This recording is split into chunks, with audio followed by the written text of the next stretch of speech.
तो ये हमारा अगला टॉपिक है crystal field splitting theory.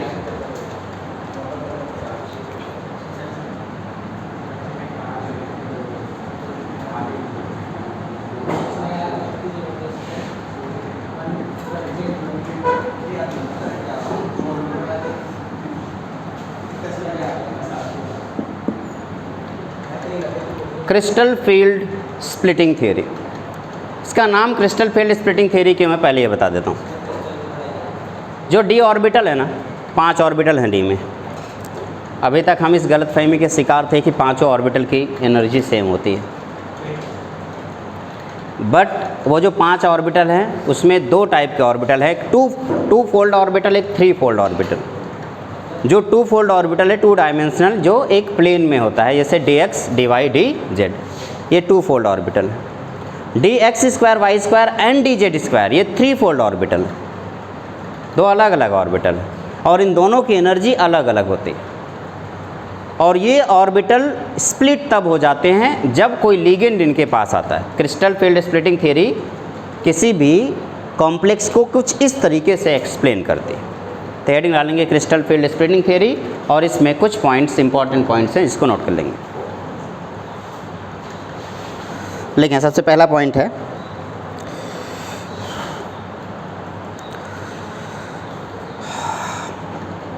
According to CFST मतलब crystal field splitting theory.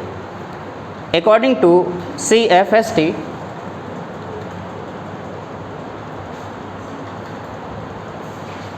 the bonding in complex ion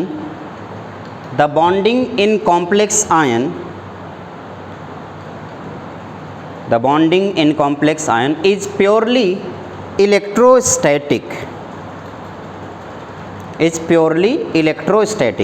यानी कि क्रिस्टल फील्ड स्प्लिटिंग थ्योरी में बिल्कुल भी कोवैलेंट बॉन्ड के जिक्र नहीं किया गया। उन्होंने 100% जो बॉन्ड बताया वो कैसा है, इलेक्ट्रोस्टैटिक बॉन्ड। इसका मतलब कैटायन और एनायन के बीच में बनने वाला बॉन्ड। अब सोचो जरा, लिगेंड जो है वो लिगेंड को ये क्या सोचेंगे, क्योंकि सेंट्रल मेटल एटम के ऊपर कौन सा चार्ज होता है, पॉजिटिव, तो लिगेंड के ऊपर कौन सा चार्ज होना चाहिए, नेगेटिव चार्ज होना चाहिए। तो अगर मान लो H2O है तो उसके ऊपर तो कोई चार्ज नहीं, या अमोनिया, उसके ऊपर कोई चार्ज नहीं, उसको इन्होंने डाइपोल समझा है। ये समझ के चल रहे हैं जैसे Cl- है, Br- है, Cn- है, ये जो लिगेंड है ये पॉइंट चार्ज हैं, जो नेगेटिव चार्ज हैं। लेकिन जो न्यूट्रल मॉलिक्यूल है, जस्ट लाइक H2O, NH3, इस टाइप के जो मॉलिक्यूल हैं ये डाइपोल समझ के चला गया है। नेक्स्ट पॉइंट लिखेंगे, the negative ligands considered as point charge, the negative ligands considered as point charge and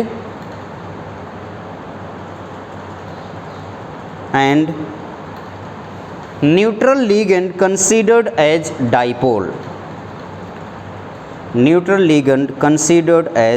dipole, फिर से बता दूं, H2O बताओ क्या न्यूट्रल लिगेंड है, तो इसको कैसे समझा जाएगा, यहाँ पे वो डाइपोल है। लेकिन Cn- कैसा समझा जाएगा, पॉइंट चार्ज। OH- क्या समझा जाएगा, पॉइंट चार्ज। नेक्स्ट पॉइंट,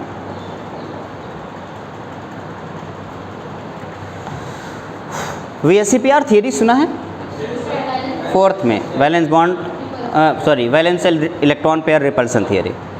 उसमें बेसिकली रिपल्सन के बारे में डिस्कशन किया गया है कि जो भी मॉलिक्यूल हो गया, जो भी ऑर्बिटल है, वो एक दूसरे से दूर दूर रहेगा ताकि रिपल्सन कम रहे। सेम यही थ्योरी इसमें भी अप्लाई हो रही है। नेक्स्ट पॉइंट नोट करें, the arrangement of ligand around central metal atom, the arrangement of ligands around the central metal atom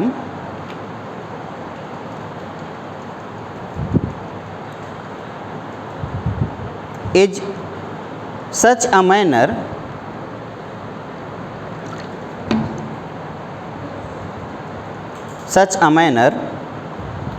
that the repulsion between negative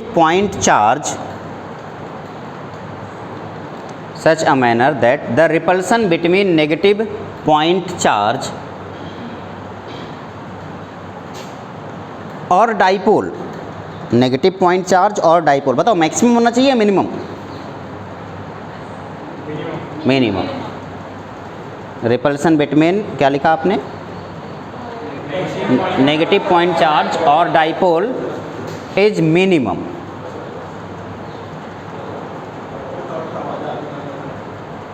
क्या बेटा? इज मिनिमम, हो गया मिनिमम। नेक्स्ट पॉइंट, क्या कभी भी ये ऑर्बिटल ओवरलैपिंग के बारे में डिस्कशन कर रहा है? नहीं, नोट करेंगे। This theory does not considered, this theory does not considered any orbital overlapping.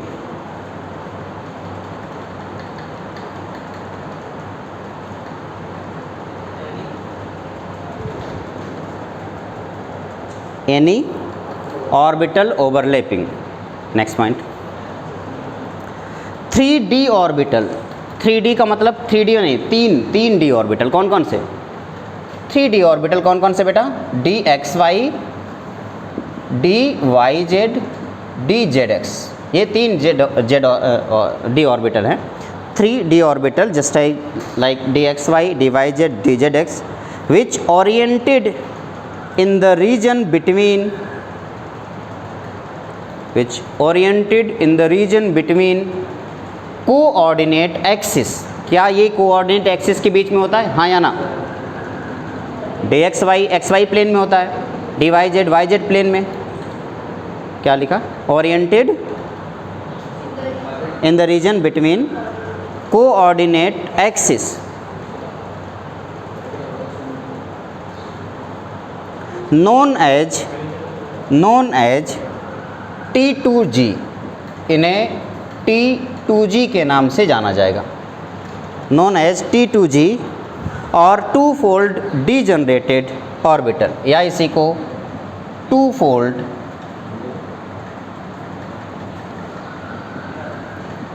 Degenerated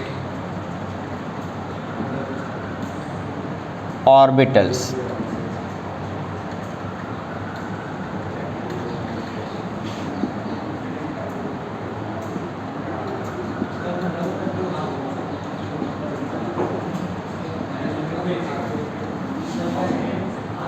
next point, 2D orbital कौन कौन सा बचा? कौन कौन सा बेटा? dx² y² and dz²। 2D orbital dx² y² and dz²।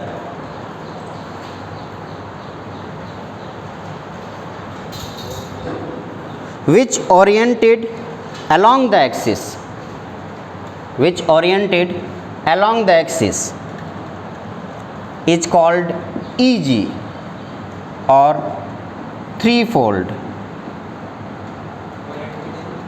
और oriented along the axis is known as EG और three fold degenerated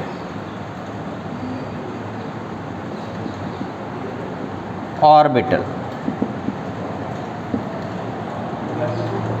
three fold degenerated orbital.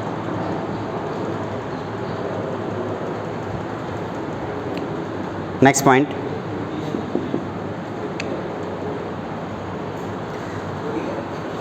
The extent of splitting.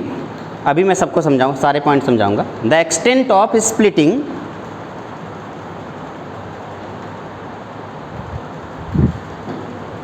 the extent of splitting is depends on the number of ligands, is depends on the number of ligands and their position around the metal, number of ligand and their position around the metal।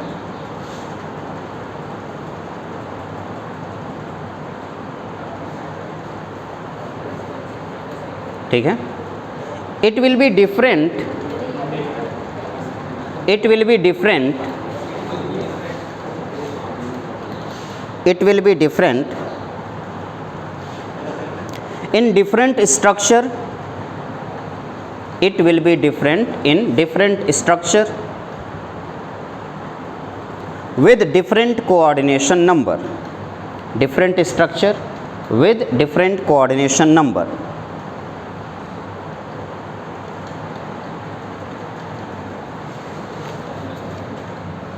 हमारे syllabus में सिर्फ दो structure है, octahedral and tetrahedral, तो हमें इसी में splitting देखना है। तो सबसे पहली स्प्लिटिंग होगा स्प्लिटिंग इन ऑक्टाहेड्रल कॉम्प्लेक्स। सबसे पहले स्प्लिटिंग होगा स्प्लिटिंग इन ऑक्टाहेड्रल कॉम्प्लेक्स। अब इसको ऐसे समझ लेते हैं, चार ऑर्बिट यहाँ पे, सॉरी, ऑक्टाहेड्रल कॉम्प्लेक्स से कितने ऑर्बिटल चाहिए होंगे? 6, कम से कम 6 ऑर्बिटल चाहिए होंगे। ठीक है, उसमें एक तो S यूज होगा, कुछ P यूज होंगे और कुछ D यूज होंगे। तो जिस D के बारे में हम डिस्कशन कर रहे हैं बेटा, D में टोटल कितने ऑर्बिटल होते हैं? 5 ऑर्बिटल। ऑक्टाहेड्रल में 2 होते हैं, लेकिन नॉर्मली D में कितने होते हैं? 5। तो मैं D ऑर्बिटल की बात करता हूँ, 3D ऑर्बिटल की बात करता हूँ फिलहाल। बेसिकली ये है ग्राउंड स्टेट की एनर्जी। कितने ऑर्बिटल है? 5।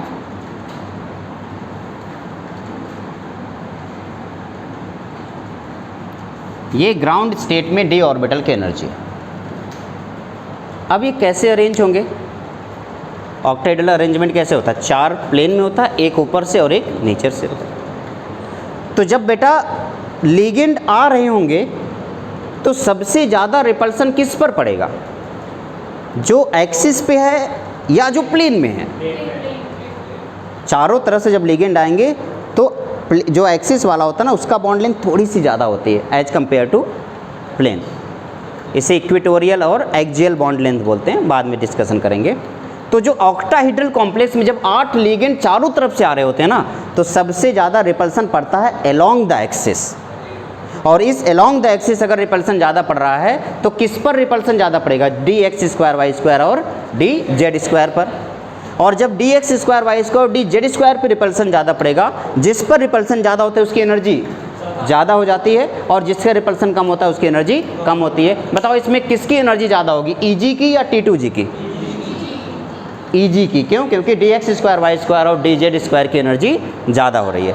अब अचानक से ज़रा स्टार्टिंग में देखना, लिगेंड D ऑर्बिटल के पास आ रहे हैं, तो D ऑर्बिटल पहले तो बॉन्ड बनाने के लिए तैयार नहीं था, ग्राउंड स्टेट पे था, लेकिन जैसे लिगेंड को अपनी तरफ आते हुए देखता है, एक्साइटेड हो जाता है।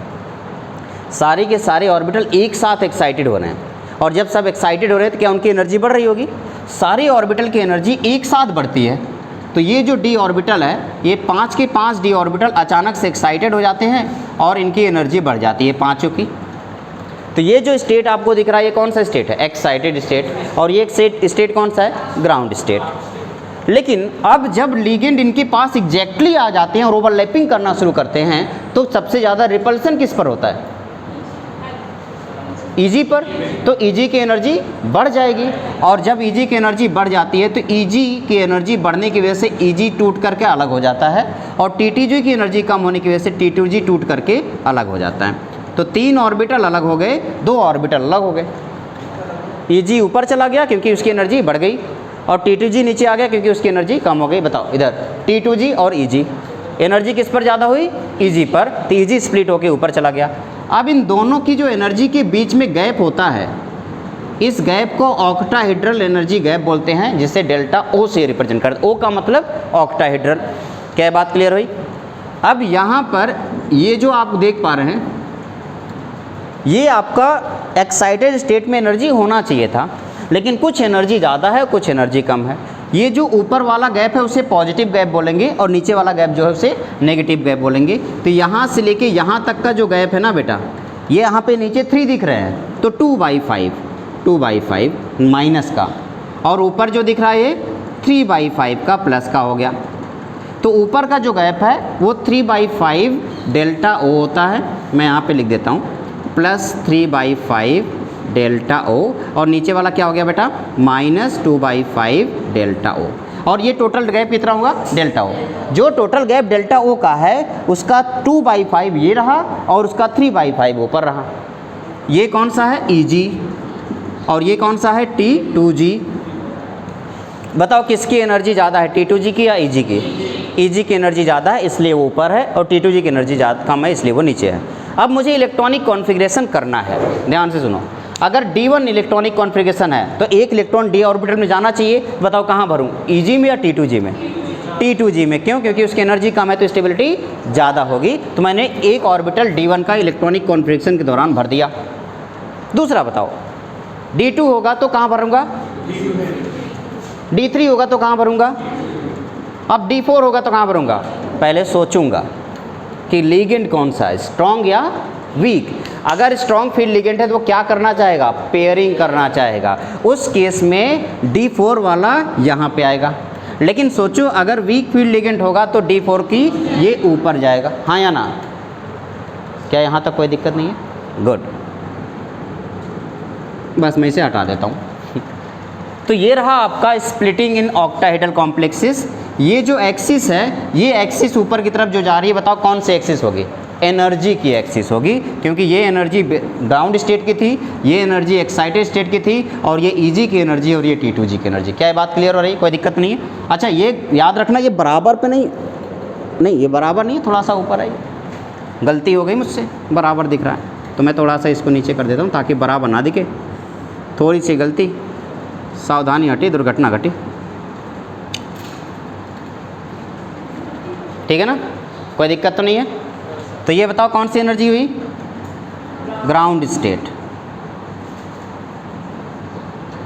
और ये एक्साइटेड स्टेट। और ये स्प्लिट होने के बाद, जल्दी से इसको अपनी कॉपी में नोट करें, फिर कुछ पॉइंट्स लिखाते हैं। जरा इधर देखना, सोचो जरा, अगर मुझे ये crystal field splitting energy calculate करनी हो, exactly crystal field splitting energy calculate करनी हो,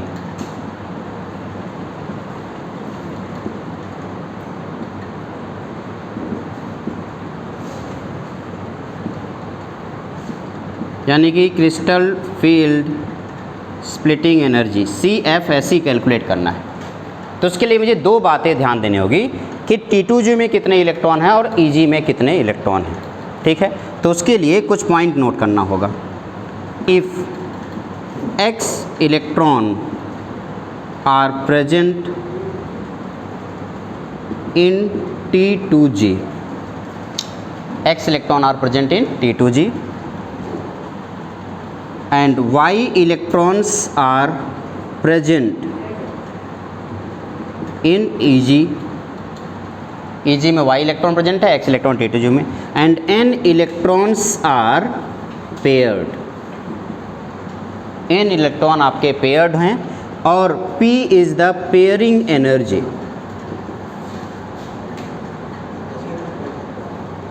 P क्या हो गया? Pairing energy. तो उस केस में CFSE की वैल्यू जो कैलकुलेट होगी, CFSE की जो वैल्यू कैलकुलेट होगी, इधर देखना बेटा, ध्यान से सुनो। T2G में कितने इलेक्ट्रॉन है? X इलेक्ट्रॉन है। क्या T2G नीचे है या ऊपर? नीचे। तो -2/5, एक इलेक्ट्रॉन के लिए -2/5 है, तो X इलेक्ट्रॉन के लिए क्या होना चाहिए? -2/5 इंटू X। और EG में बताओ कितने इलेक्ट्रॉन है? Y। तो एक इलेक्ट्रॉन के लिए +3/5 है, तो यहाँ पे क्या लिख दूँ? 3/5 इंटू Y। किसका? डेल्टा O का। प्लस एक इलेक्ट्रॉन अगर पेयर हो रहा है तो उसके लिए जो एनर्जी होगी वो पेयरिंग एनर्जी P है, और टोटल पेयर्ड इलेक्ट्रॉन कितने हैं? N, तो NP। This is the crystal field splitting energy.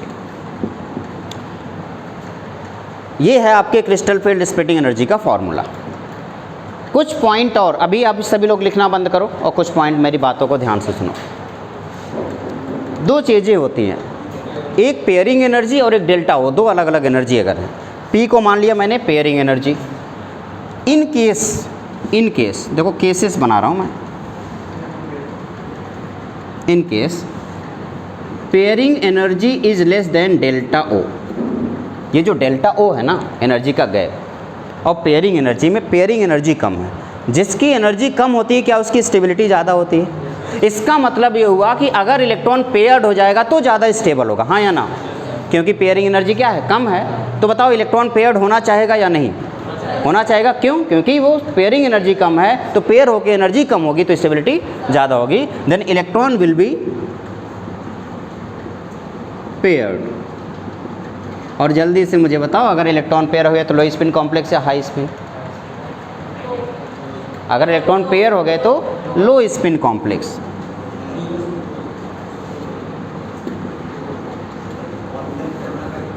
अगर लो स्पिन कॉम्प्लेक्स है तो ऑर्बिटल या inner outer, inner outer, inner orbital complex.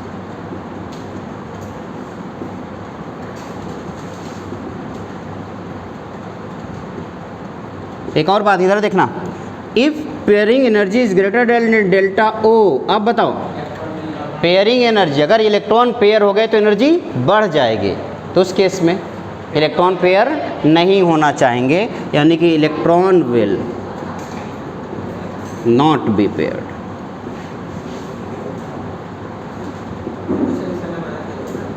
अब बताओ लो स्पिन या हाई स्पिन, अब इलेक्ट्रॉन पेयर ही नहीं हुआ तो high spin complex.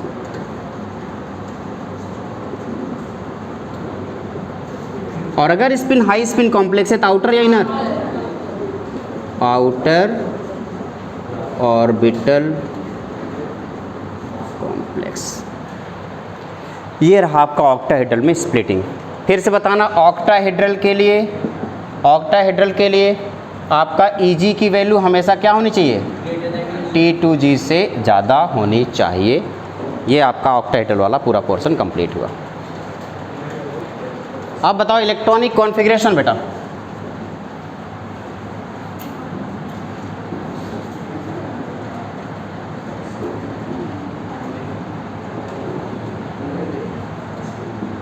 Electronic configuration देखना, अगर फॉर वीक फील्ड लिगेंड हुआ, अगर आपका लिगेंड वीक फील्ड लिगेंड हुआ तो बताओ इलेक्ट्रॉनिक कॉन्फ़िगरेशन कैसा होगा। सबसे पहले T2G में आप यूज करोगे,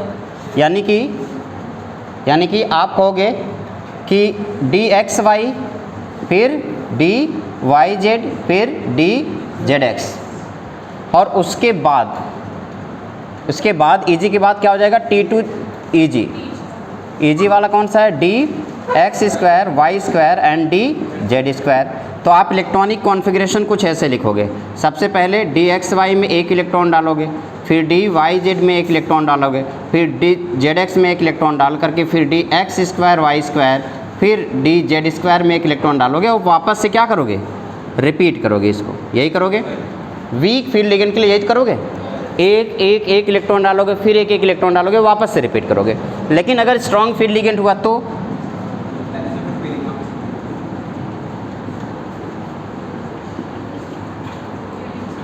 अगर स्ट्रॉन्ग फील्ड लिगेंड हुआ तो सबसे पहले आप क्या करोगे, DXY DYZ DZX, फिर वापस से pairing, then DX² Y² DZ², और फिर वापस से पेयरिंग।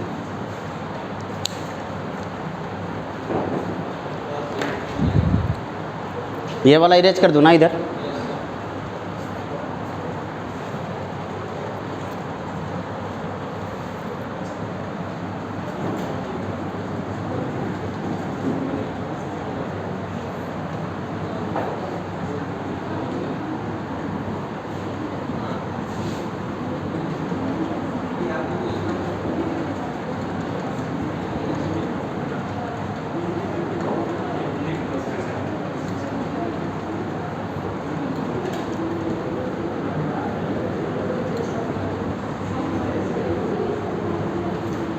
देखना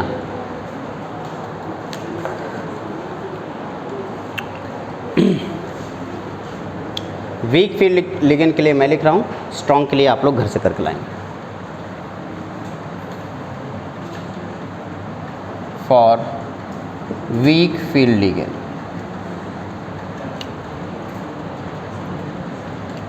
मैं यहाँ पे ऑर्बिटल लिख रहा हूँ, और यहाँ पे आपको T2G में कितने इलेक्ट्रॉन और Eg में कितने इलेक्ट्रॉन, फिर उसका क्रिस्टल फील्ड स्प्लिटिंग एनर्जी आपको कैलकुलेट करके बतानी।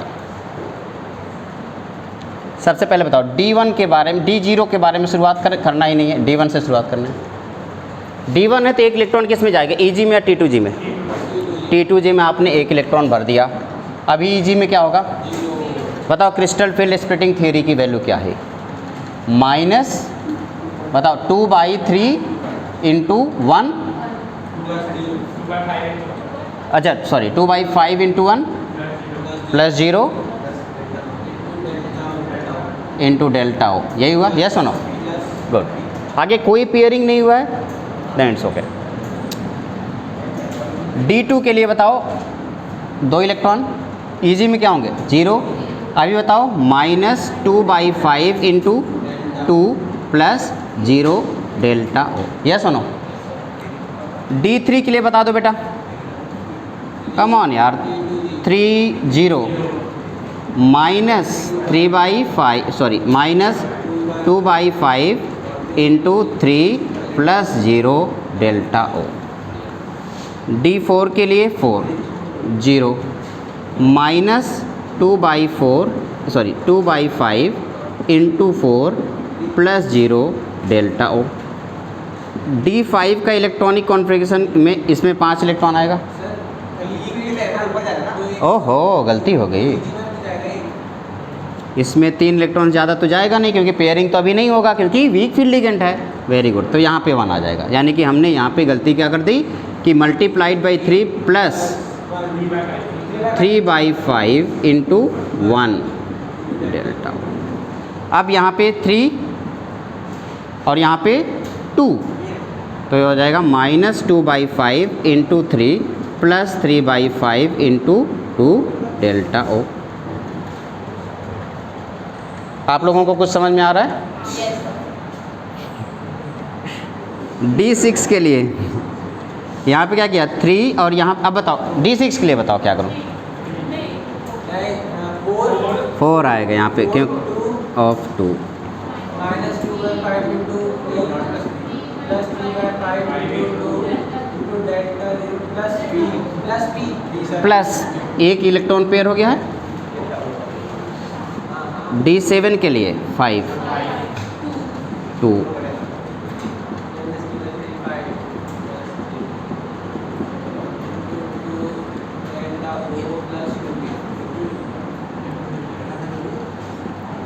D8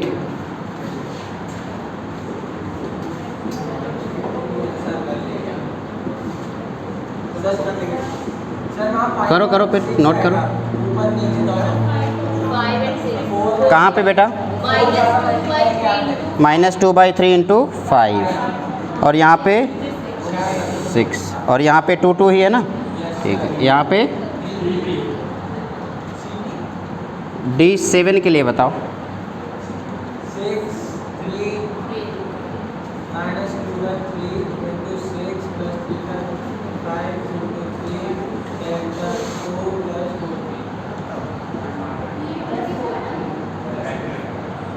लास्ट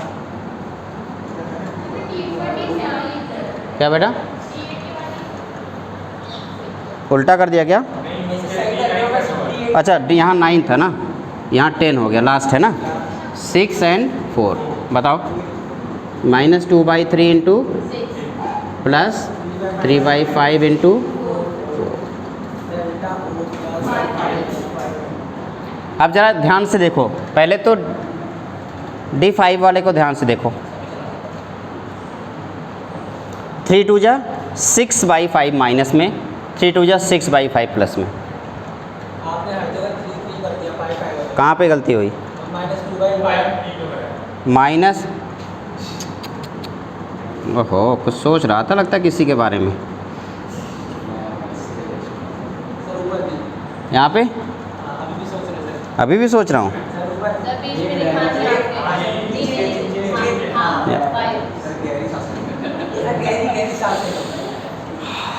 अब इतना ज़्यादा भी नहीं। चलो इधर बताओ, इस वाले को ज़रा ध्यान से देखो। तो आपने क्या किया 3 इंटू 2 और ये क्या हो गया 0। तो ये एक ऐसा D5 एक ऐसा है जिसके लिए क्रिस्टल फील्ड स्प्लिटिंग थियरी क्या होगी क्रिस्टल फील्ड स्प्लिटिंग एनर्जी 0। और क्या है कोई जिसके लिए 0 है? एक तो D0 के लिए 0 है और एक D5 के लिए 0 है। और बताओ क्या इसके लिए? 6 दूनी 12, 6 दूनी 12, सिर्फ किसका है? 5 पे। ये तो पूरा पर्सन 0 हो जाएगा, लेकिन 5 पे जाएगा। नोट करो। तो मैं उम्मीद करूंगा कि आपको ऑक्टाहेड्रल में क्रिस्टल फील्ड स्प्लिटिंग थ्योरी को अच्छे से समझ लिया। ये रहा ऑक्टाहेड्रल जिसमें क्रिस्टल फील्ड स्प्लिटिंग थ्योरी को आपने अच्छे से समझा है। अब हम टेट्राहेड्रल की बात करेंगे, देन आज की क्लास ख़त्म करेंगे।